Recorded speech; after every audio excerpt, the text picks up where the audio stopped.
Hey Gear Seekers, I'm Nick. We're out here at the Corsair studio at the Grand Hyatt in Taipei for Computex 2025. Special thanks to MSI for being our major sponsor. Let's take a look at some very interesting new products that Corsair's got to offer. We've got some cases, we've got some power supplies, and for you keyboard nerds out there, something you may find interesting. Let's do a thing, but first, here's a word from Claire. Take it away, Claire.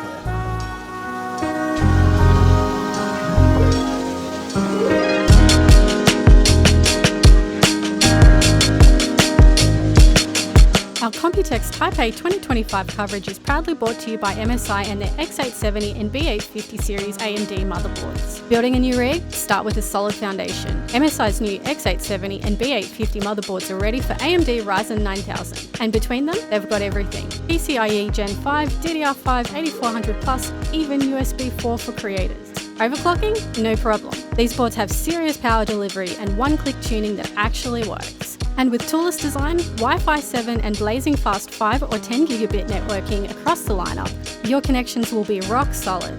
MSI motherboards, built smart, built fast, built for you. To find out more about MSI and X870 and B850 series AMD motherboards, check out the links in the video description. I want to show you guys something very interesting. You may be familiar with the Shift series of power supplies from Corsair. There's a new version. Now, first of all, you might be saying, hey Nick, who cares about a power supply? No, you'll care about this one. This Shift power supply, although it looks like a regular Shift power supply, has a hidden secret. You may be familiar with the IQ Link controllers and having to plug in a PCIe power cable to power the thing, and that can get annoying. The geniuses at Corsair have decided to integrate that controller straight into the power supply. What that means is less cables, actually no PCIe power cable, let's be honest, that is the best thing about this. So essentially there's one straight for your AIO, then you've got one for the 4 million other fans you can plug in, and it's all done over USB Type-C. I don't know why you guys didn't do this sooner. This is very, very cool. No word on pricing or availability because I'm not gonna get into that right now, but yeah, like you guys might find this interesting. I like little stuff like this, guys. Improvements are great. It makes it good for everybody. And less cables, the better. And it will fit in your case. We'll figure it out.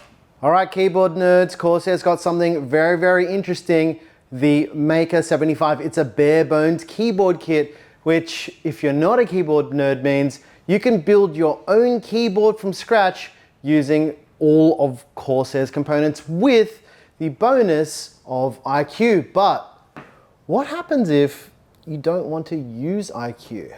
Well, they have a little bit of a secret. There's now a web interface to control everything on the keyboard. What you're seeing here, this looks like Corsair IQ, but if I press F11, you'll notice it's a website. So we've got full software control in a web interface. And if I'm being honest, this is something we have seen before. Fractal's doing this with all of their new RGB and all their new case and their new headphones as well.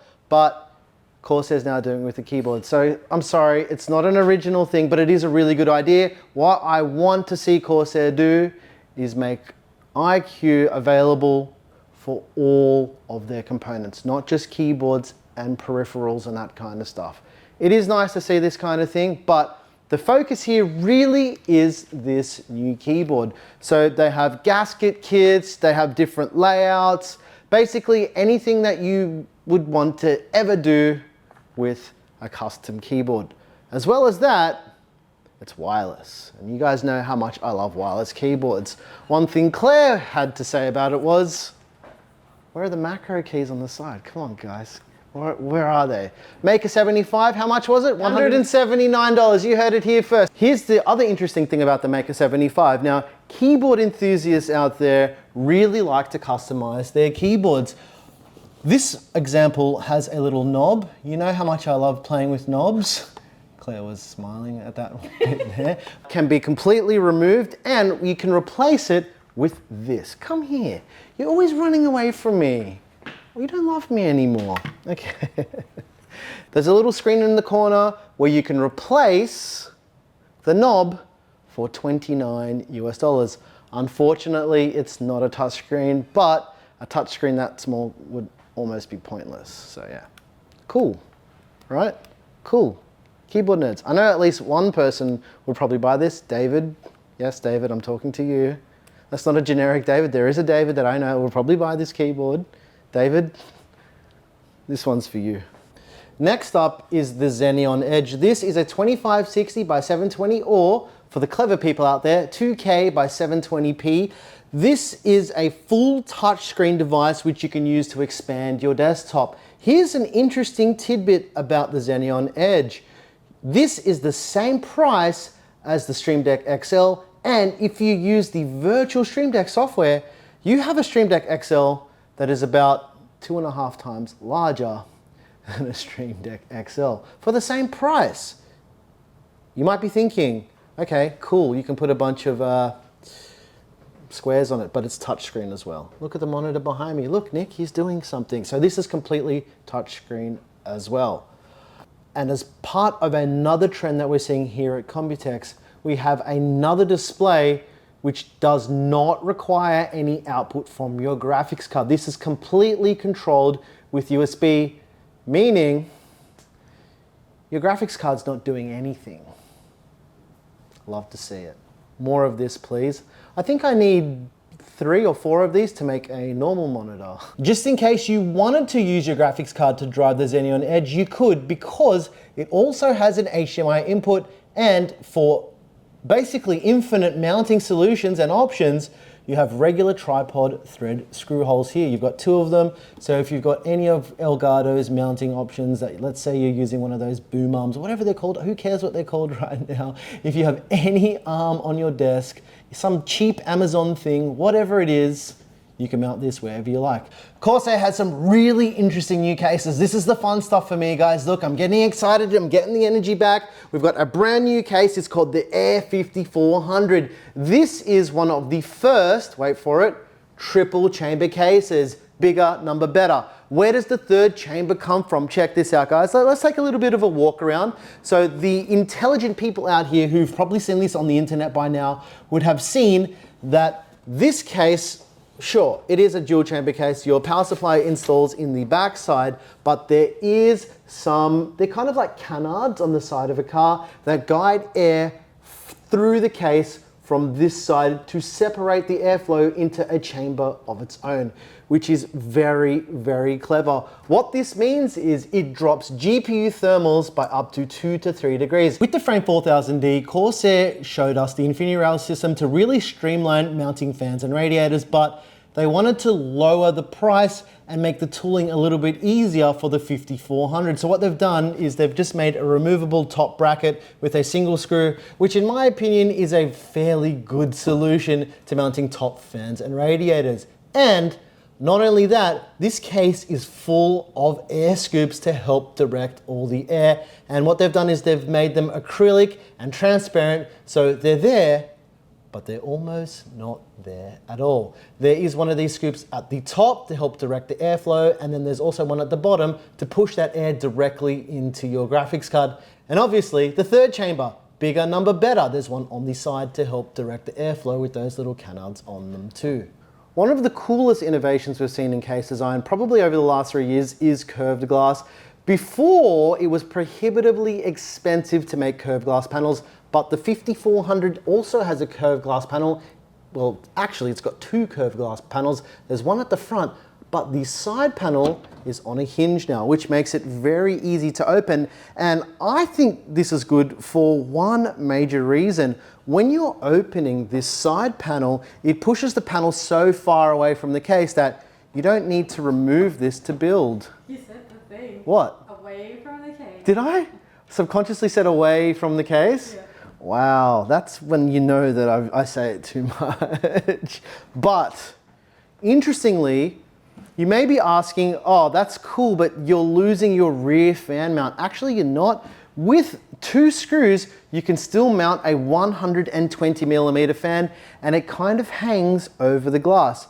The only issue I see with this is you're losing half a fan's worth of airflow. As mentioned, you can see all of the air scoops to help direct the airflow, as well as these handy little brush plates. We see this in places like my server rack, where you can help manage the cables. And this is just a really simple idea. And the tooling for this would be insanely cheap that I'm surprised that we haven't seen this done before. And it keeps everything clean. The best thing about brush plates, guys, is the fact that when you run cables through them, the cables don't move, and you can separate the cables individually. So if you wanted to be super clean with lines, let's say you're doing a custom water-cooled build and you wanted everything to have its place, this will help direct every single one of those cables too. But what if you didn't want any cables? Well, the 5400 also supports back connector motherboards. Like I've been saying, for all the Computex videos so far, it's not been abandoned. Almost every single case vendor is making back connector support for all of their new cases. And as we saw with MSI, well, actually, maybe we didn't see this with MSI. They've got 10 Project Zero boards, 10 of them for every single chipset, as well as Aorus with Project Stealth, also having like 10 boards. So it's not going anywhere, it's here to stay. Get amongst it. All good. If you're interested in the Air 5400, it's coming towards the end of the year. Not sure about pricing or anything like that. I'm sure someone else has talked about pricing. We're not going to get into that because chances are pricing is going to change. And yes, guys, I'm aware. I didn't gloss over it. It's like the OG 540. Right. New case. You know how much I love that Frame 4000D. Even the title of the video was like, oh, this changes everything for cases. And it seems as though Corsair kind of had the same idea with this. This is the brand new Corsair Frame 5000D. It does everything that the 4000D does, but makes it bigger. And you know, like I said, bigger number better, 5,000 bigger than 4,000, so it makes it better. But actually, the reality is it still has the InfiniRail system. It basically does everything that the 4000D does, but bigger. Now, you've got bigger fan support, so there's more compatibility for 140mm fans. You've got compatibility for 420mm liquid coolers, as well as compatibility for little ditties like this. Yes, that's right, guys. We've already talked about the Xenon Edge. This is compatible with the case because it's magnetic, but because the case is larger, it makes it easier to fit it in. But here's the other thing. There will be an optional side panel for the 5000D, which will allow you to put that screen down there. Imagine having a big ass touch screen down there. And I've been saying this all week so far. A screen down there is better than a screen on your cooler. Imagine, let's play a game. All right, we're playing some Call of Duty, and I'm like, oh, my CPU's getting a bit warm, and I'm looking at my hand anyway, and I'm like, oh, okay, cool. That's what's happening. That's how my brain thinks about it. That's where I'm directing my gaze anyway. I'm not looking up here, it's distracting. Half the time, I'm an idiot. I don't know what my hand's doing, and I'm looking at my hand anyway. So, yeah, I mean, that's my thought at least. So think about that. The integration of the Xenon Edge, you can use USB without using your graphics card, and it's touchscreen, right? It's almost like Corsair built an ecosystem. The final thing that I find super duper interesting with the Frame 5000 as well as the Air 5400 is they both have completely removable motherboard trays, which means, right, here it is, I'm saying it, if you build in this case and Corsair releases another case later that you really like, imagine pulling out the motherboard tray only and just popping it straight in and already having the cable management in your new system, and then you're already ready to go. And think about that again with a back connector motherboard.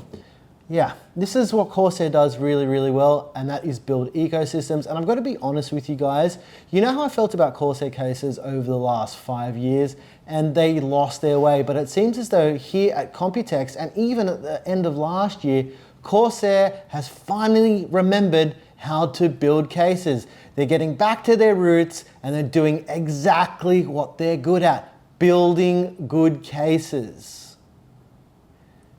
I feel like the world's changing, and in a very good way for PC enthusiasts. Let us know what you think about all this new stuff from Corsair. For me, the 5400 is looking really familiar, almost like a Montech King 95 Ultra that Claire designed. Almost. Let us know your thoughts down below. It's been a really, really long day. I'm your boy Nick with Gear Seekers here at Computex Taipei 2025 at the Grand Hyatt in Taipei. I'm also staying in this hotel, which is kind of nice too. I'm your boy Nick with Gear Seekers. You peak, we seek. And day one, we're done. We're done. We're done. Yay! Thank you, thank you, thank you very much for having us. Day one. Now only 4 more days to go. 3 more. The sign behind you looks like you've got an angel halo. I think we did that last year too, right? Yeah, we did. Yeah. Little angel. Yay! And now everyone thinks they're going home, but I got to shoot B-roll.